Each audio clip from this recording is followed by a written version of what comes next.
Assalamualaikum warahmatullahi wabarakatuh. Selamat pagi teman-teman. Hari ini kita akan mempelajari sebuah konsep penting dalam sejarah dan budaya Indonesia, yaitu Bhinneka Tunggal Ika. Nah, di sini saya akan membawa kalian dalam perjalanan untuk memahami arti dari konsep ini yang berhubungan dengan keanekaragaman. Bhinneka Tunggal Ika adalah moto atau semboyan bangsa Indonesia yang tertulis pada lambang negara Indonesia, yaitu Garuda Pancasila. Frasa ini berasal dari bahasa Jawa kuno yang artinya berbeda-beda tetapi tetap satu. Nah, jadi di kelas ini kalian rata-rata asalnya jauh, tetapi memiliki jiwa dan semangat tinggi untuk merantau demi menempuh pendidikan dengan kuliah di Universitas Bhinneka Tunggal Ika. Nah, jadi selain untuk saling mengenal, apakah ada hikmah yang bisa kalian petik mengenai tentang keanekaragaman? Jadi saya persilahkan untuk mengeluarkan pendapat masing-masing. Jadi jika ada yang ingin mengeluarkan pendapatnya, silahkan mengangkat tangan.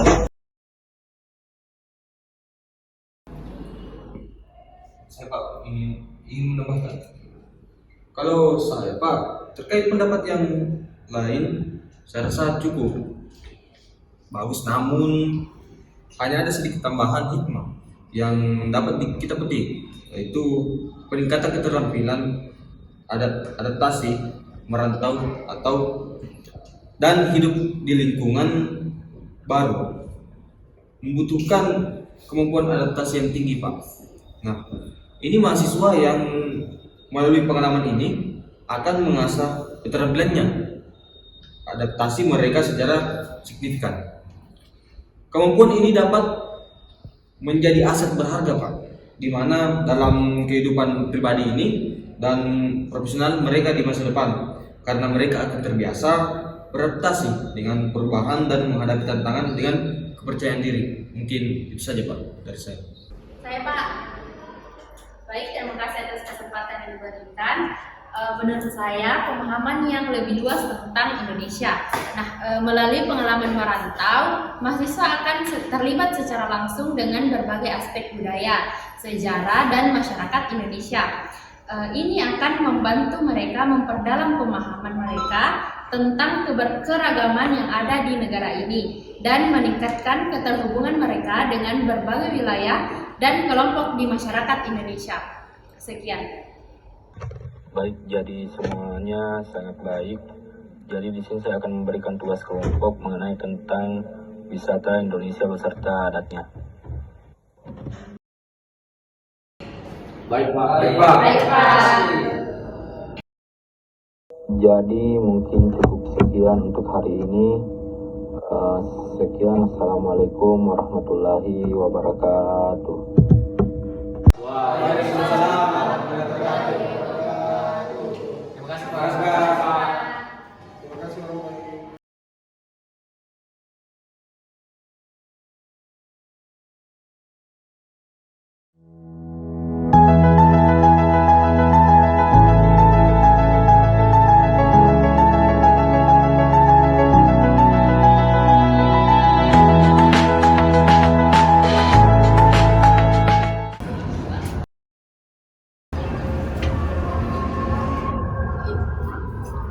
Jadi kelompok satu ini kita itu ditugaskan untuk membahas mengenai Makassar. Makassar adalah salah satu kota yang berada di Indonesia yang cukup terkenal di kawasan Gunung Timur.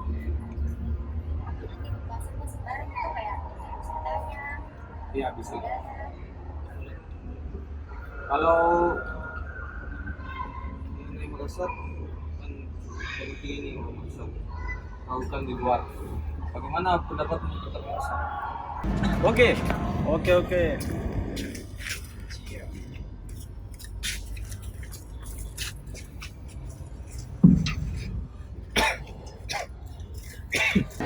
Kalau saranku iya sih di Bangka Sari, lumayan bagus juga.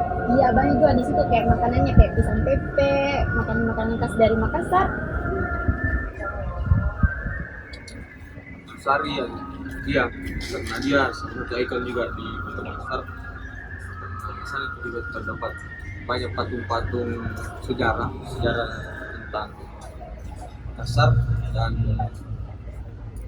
sebenarnya banyak kalau di Makassar, terutama itu kayak misalnya ada yang baru tuh di CPI, tapi lokasinya tuh diganti dengan Losari. Nah, di situ orang-orang itu biasa melihat kayak sunset gitu. Di sana tempatnya memang. Dan untuk Makassar menurutku boleh dibilang bisa menjadi kota dunia karena secara fasilitas bisa maju sedikit dibanding dulunya.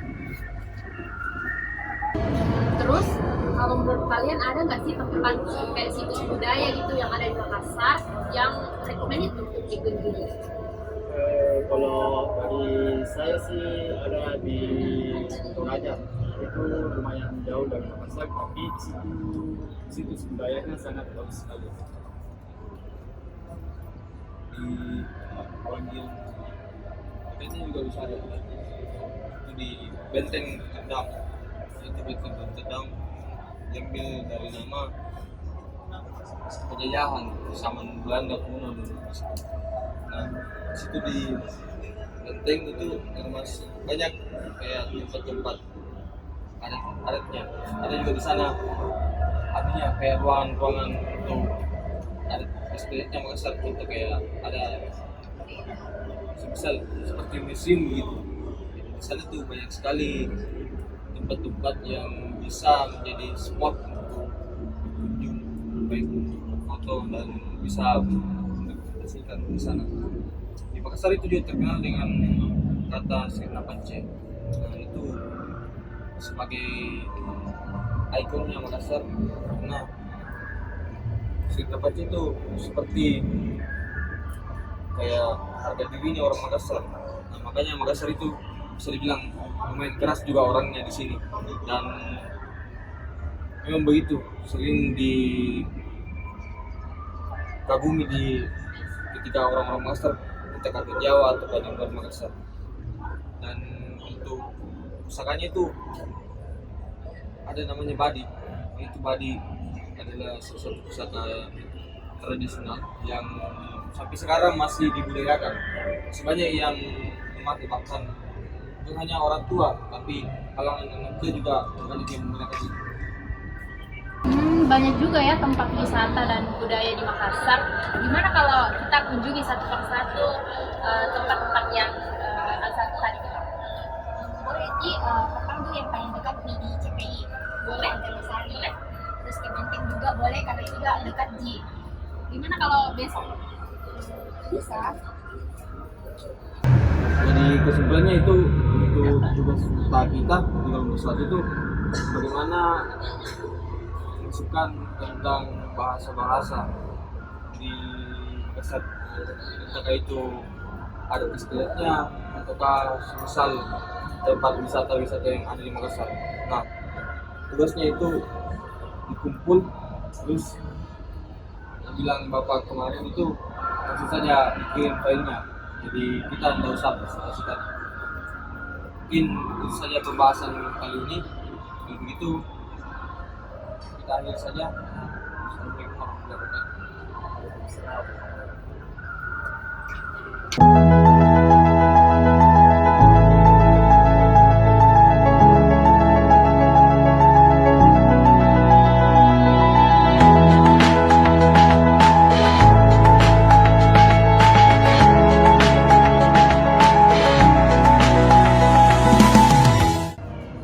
Woi, di sini. Oke.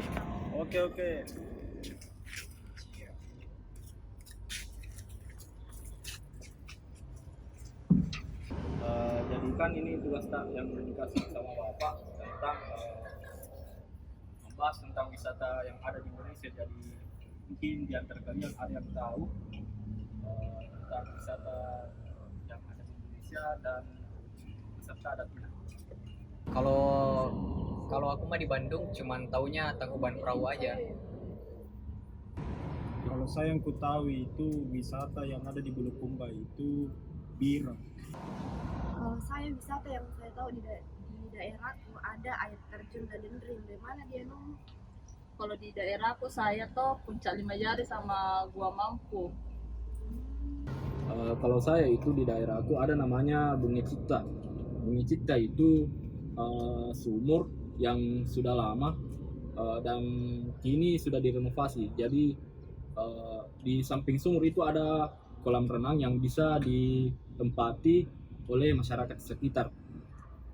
Tidak angker di sumur. Mungkin tidak, karena sumur itu sudah direnovasi lagi sama di masyarakat sekitarnya. Jadi sumur itu banyak kegunaannya kalau ketika kita air kurang di rumah bisa ambil airnya di sumur. Jadi begitu. Oh, luas kemarin juga kolam renang di bagian sana. Lumayan luas karena sudah banyak orang yang bisa tempati untuk berenang. Kau kan dari Bandung, jadi bagaimana itu Tangkuban Perahu? Katanya sih Tangkuban Perahu itu seperti kawah gunung. Nah, katanya Tangkuban Perahu itu punya cerita legenda.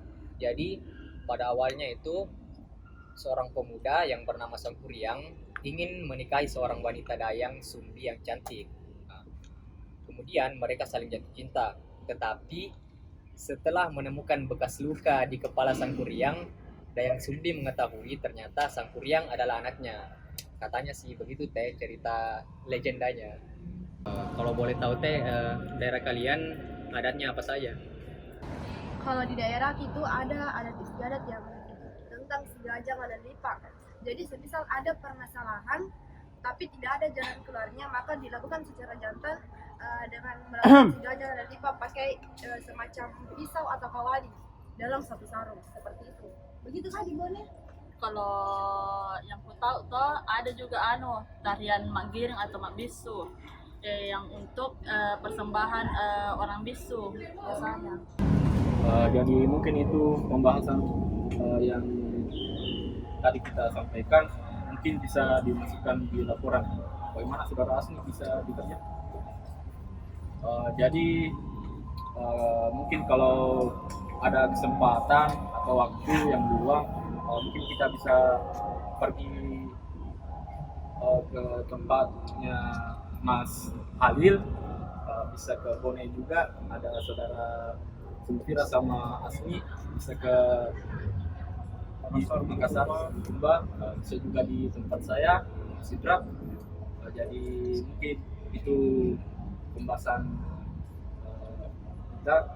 Jadi mungkin cukup sekian. Assalamualaikum warahmatullahi wabarakatuh.